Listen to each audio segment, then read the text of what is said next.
Бүгін фракцияның жиыны болды. Соцфондтың төрағасы келіп қатысты.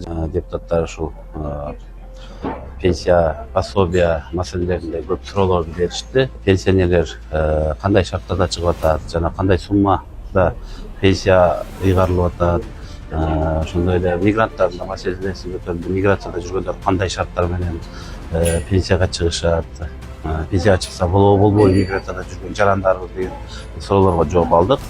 Миграцияда жүргөн жарандарыбызга пенсияга онлайн документтерди тапшырып, алардагы пенсияга чыкканга укуктуу экен. Тарифтер боюнча суроолорду бердик. Дыйкандар кандай шарттарда кандай пенсияга чыгат, ал боюнча да суроолорду бердик. Баардыгына татыктуу жооп алдык. Негизинен жалпысынан фракция бүгүнкү соцфонддун баяндамасын, отчетун колдоду. Чынында жакшы жылыштар бар экен, өзгөрүштөр бар экен. Баарыбыз колдодук. Иштерине ийгилик каалады.